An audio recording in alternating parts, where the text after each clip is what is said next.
Today we're going to revisit finding average and instantaneous rates of change. So we have our formulas here that we used.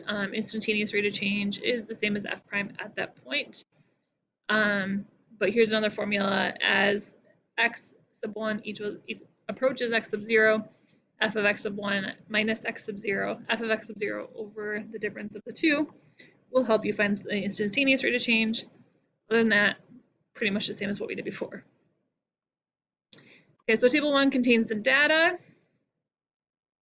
Calculate the average rate of change of temperature from 6:11 a.m. to 9:05 a.m.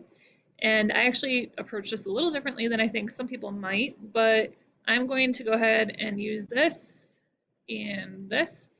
I'm going to do negative 44.3 minus negative 71.6 over 9:05 minus 6:11, and I actually calculated this in terms of minutes. So it ended up being over 174 minutes. And I went from there. So negative 44.3 plus 71.6 gave me 27.3. And then I reduced that, or divided that, to get a decimal here. I'm actually going to change this back in terms of minutes by multiplying by 60, or sorry, in terms of the hours. So I got about 9.414 degrees Celsius per hour. This one up here is 0.157 degrees Celsius per minute. Okay, so here's my average rate of change.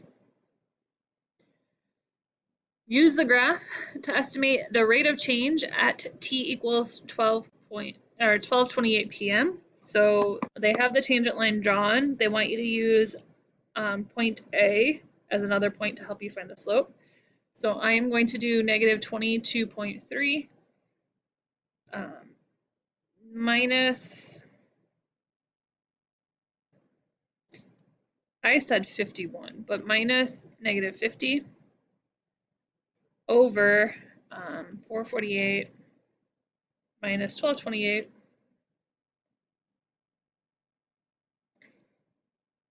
and I just wrote that backwards.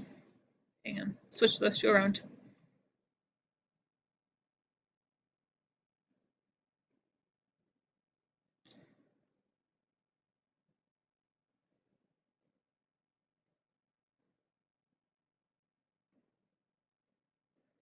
And we ended up getting about 28.7 or 27.7.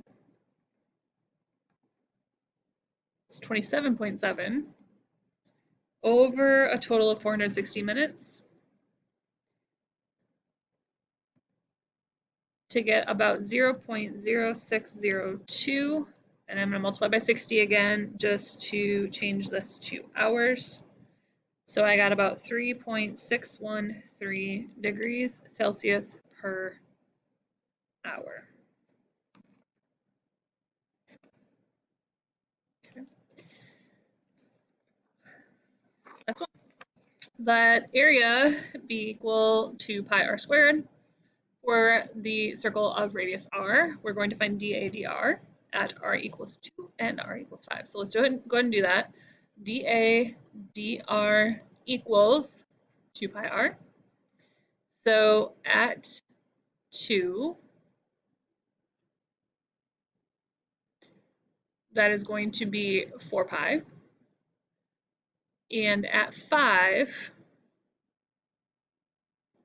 that is going to be 10 pi. Okay, why is that larger at 5? Well, if you think about it, the bigger the circle's radius is, the faster the area will grow as it increases.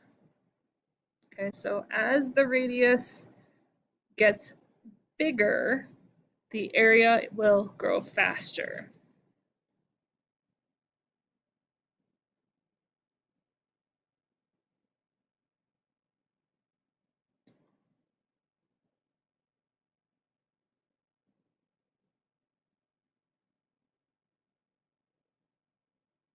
Okay, and that's it for today. So there's your summary. Again, average rate of change, instantaneous rate of change. Here are your practice problems. If you have any questions, let me know.